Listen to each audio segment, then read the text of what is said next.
Italian নাবিক Christopher Columbus Atlantic পাড়ি দিয়ে আমেরিকা আবিষ্কার করেছিলেন। ছোটবেলা থেকে আমাদের স্কুলের পাঠ্য বইগুলোতে একটি সাল মুখস্থ করানো হয়েছে, 1492। বলা হয় এই বছরই নাকি ইতালিয়ান নাবিক ক্রিস্টোফার কলম্বাস আটলান্টিক পাড়ি দিয়ে আমেরিকা আবিষ্কার করেছিলেন। কিন্তু প্রশ্ন হলো, আমেরিকা তো কোনো জনমানবহীন দ্বীপ ছিল না। সেখানে হাজার হাজার বছর ধরে রেড ইন্ডিয়ানরা বসবাস করছিল। তাহলে কলম্বাস সেখানে গিয়ে কি আবিষ্কার করলেন? ইতিহাসের পাতা উল্টালে এক গভীর ষড়যন্ত্রের গন্ধ পাওয়া যায়। কলম্বাস আমেরিকায় পৌঁছানোর বহু আগেই কি মুসলিম নাবিকরা সেখানে পৌঁছেছিলেন? আটলান্টিক ওপারে কি ইসলামের আলো আগেই ছড়িয়ে পড়েছিল? 2014 সালে তুরস্কের প্রেসিডেন্ট রিসেপ তাইয়েপ এরদোয়ান যখন এই দাবিটি করেছিলেন, তখন পশ্চিমা বিশ্ব হাসাহাসি করেছিল। কিন্তু আজ যখন ইতিহাসের ধুলোমাখা দলিলগুলো সামনে আসছে, তখন অনেকেরই হাসি বন্ধ হয়ে যাচ্ছে। আজকের পর্বে আমরা খুঁজব সেই গোপন সত্য, কলম্বাসের ম্যাপ, আমেরিকার মাটিতে প্রাচীন মসজিদ এবং একজন আফ্রিকান মুসলিম রাজার হারিয়ে যাওয়া নৌবহরের গল্প। এরদোয়ানের দাবি ও বিতর্ক। শুরুটা করা যাক বর্তমান সময় দিয়ে। 2014 সাল, ল্যাটিন আমেরিকার মুসলিম নেতাদের এক সম্মেলনে তুরস্কের প্রেসিডেন্ট এরদোয়ান হঠাৎ এক বিস্ফোরক মন্তব্য করে বসেন। তিনি বলেন, কলম্বাস আমেরিকা আবিষ্কার করেননি, মুসলিমরা সেখানে পৌঁছেছিল তারও 300 বছর আগে, অর্থাৎ 1178 সালের দিকে। এরদোয়ান আরও দাবি করেন, কলম্বাস নিজেই তার ডায়েরিতে কিউবার পাহাড়ের চূড়ায় একটি মসজিদের অস্তিত্বের কথা উল্লেখ করেছিলেন। এই বক্তব্যের পর CNN, BBC সহ পশ্চিমা মিডিয়াগুলোতে সমালোচনার ঝড় ওঠে। তাকে নিয়ে ট্রোল করা হয়। কিন্তু এরদোয়ান কি শুধুই আবেগের বশে কথাটি বলেছিলেন, নাকি এর পিছনে ছিল শক্ত কোনো ঐতিহাসিক ভিত্তি? হার্ভার্ড বিশ্ববিদ্যালয়ের বিখ্যাত ইতিহাসবিদ লুইসা ইসাবেল আলভারেজ তার গবেষণায় দেখিয়েছেন, কলম্বাসের আমেরিকা যাত্রার আগেই ইউরোপের নাবিকদের কাছে আমেরিকার অস্তিত্ব জানা ছিল এবং সেখানে মুসলিমদের যাতায়াত ছিল। আসুন দেখি সেই প্রমাণগুলো কি। মালির সম্রাট আবু বকরের আটলান্টিক অভিযান। কলম্বাসের আমেরিকা যাওয়ার প্রায় 180 বছর আগের ঘটনা। পশ্চিম আফ্রিকার দেশ মালি তখন পৃথিবীর অন্যতম ধনী এবং শক্তিশালী মুসলিম সাম্রাজ্য। সেই সাম্রাজ্যের অধিপতি ছিলেন মানসা মুসার বড় ভাই সুলতান দ্বিতীয় আবু বকর। ইতিহাসবিদ আল উমারি এবং ইবনে খালদুন তাদের বইয়ে এই ঘটনার বিস্তারিত বর্ণনা দিয়েছেন। সুলতান আবু বকর বিশ্বাস করতেন, আটলান্টিক মহাসাগরের কোনো শেষ নেই, এটা হতে পারে না, এর ওপারে অবশ্যই কোনো ভূখণ্ড আছে। 1312 খ্রিস্টাব্দ সুলতান আবু বকর তার রাজ সিংহাসন ত্যাগ করলেন। তিনি আটলান্টিক পাড়ি দেওয়ার জন্য প্রস্তুত করলেন ইতিহাসের অন্যতম বিশাল নৌবহর। একটি বা দুটি নয়, 2000 জাহাজের এক বিশাল বহর। এর মধ্যে 1000 জাহাজে ছিল সৈন্য এবং নাবিক, আর বাকি 1000 জাহাজে ছিল কয়েক বছরের খাবার ও রসদ। চিন্তা করতে পারেন, কলম্বাস মাত্র 3টি ছোট জাহাজ নিয়ে আমেরিকা গিয়েছিলেন, আর তারও প্রায় 200 বছর আগে একজন মুসলিম রাজা 2000 জাহাজ নিয়ে আটলান্টিক পাড়ি দিয়েছিলেন। সেই বিশাল বহর আর কখনো আফ্রিকায় ফিরে আসেনি। আধুনিক গবেষকরা মনে করেন তারা স্রোতের অনুকূলে ব্রাজিলের উপকূলে পৌঁছেছিলেন।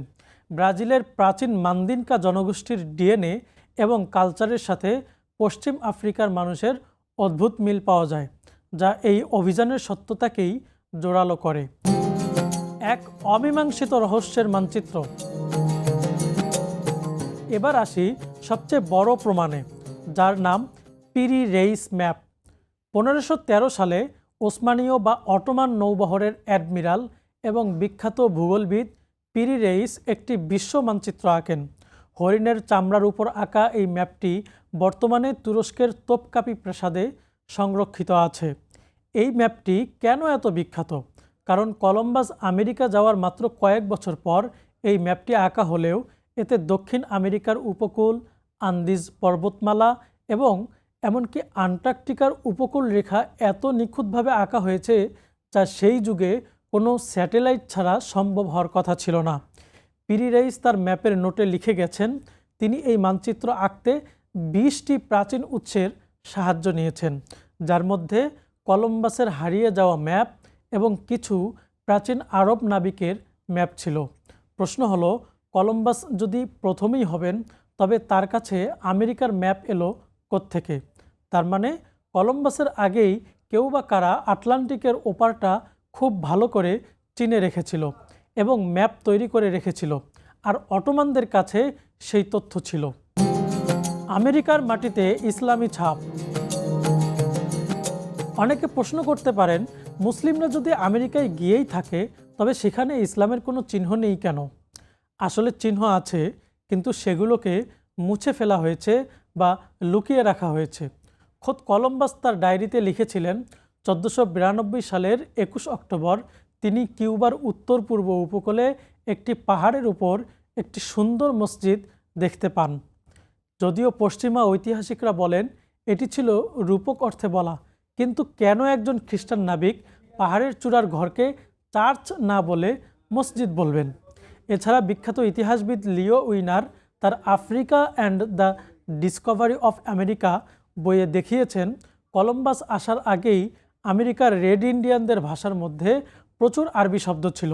মান্দিনকা ভাষায় স্বর্ণকে বলা হয় ঘানা, আর আমেরিকার আদিবাসীরাও স্বর্ণকে ঘানিন বলতো। আমেরিকার বিভিন্ন স্থানের নামগুলোর দিকে তাকালে অবাক হতে হয়। মদিনা বা ওহাইও, মক্কা বা ইন্ডিয়ানা, আরাফাত, কায়রো, এই নামগুলো কি শুধুই কাকতলীয়? আমেরিকার প্রায় 484টি গ্রামের নাম পাওয়া গেছে যা সরাসরি আরবি বা ইসলামিক মূল থেকে এসেছে। কেন ইতিহাস গোপন করা হলো? প্রিয় দর্শক, ইতিহাসের এই অধ্যায়গুলো শুনলে স্বাভাবিকভাবেই প্রশ্ন জাগে, সত্যটা কেন আমাদের জানানো হয়নি? উত্তরটা খুব সহজ। ইতিহাস সবসময় বিজয়ীরা লেখে। 1492 সালে স্পেনে মুসলিমদের পতন ঘটে, গ্রানাডা হাতছাড়া হয়। ঠিক সেই সময়ই স্পেনীয়রা আমেরিকায় পা রাখে। তারা চেয়েছিল নতুন বিশ্বকে সম্পূর্ণ খ্রিস্টান জগৎ হিসেবে গড়ে তুলতে। যদি স্বীকার করা হতো যে মুসলিমরা তাদের আগেই সেখানে পৌঁছেছে, তবে আমেরিকায় স্পেনের একচ্ছত্র অধিকার বা ডিসকভারির গৌরব টিকত না। তাই পরিকল্পিতভাবে আমেরিকার আদিবাসীদের গণহত্যা করা হয়েছে এবং তাদের সাথে মুসলিমদের যোগাযোগের সব প্রমাণ ধ্বংস করা হয়েছে। সুলতান আবু বকরের সেই 2000 বছরের বহর যদি ব্রাজিলে বসতি স্থাপন করে থাকে, তবে তাদের বংশধররা কালের বিবর্তনে এবং ইউরোপীয়দের আগ্রাসনে হয়তো তাদের ধর্ম ও পরিচয় হারিয়ে ফেলেছে, কিন্তু রক্ত কি মিথ্যা বলতে পারে? আমেরিকার ইতিহাস নতুন করে লেখার সময় এসেছে। কলম্বাস হয়তো আমেরিকা একরকম দখল করেছিলেন, কিন্তু তিনি আমেরিকা আবিষ্কার করেননি। আটলান্টিকের উত্তাল ঢেউয়ের সাথে মুসলিম নাবিকদের সাহস এবং ঈমান জড়িয়ে আছে ইতিহাসের সেই গোপন পাতায়।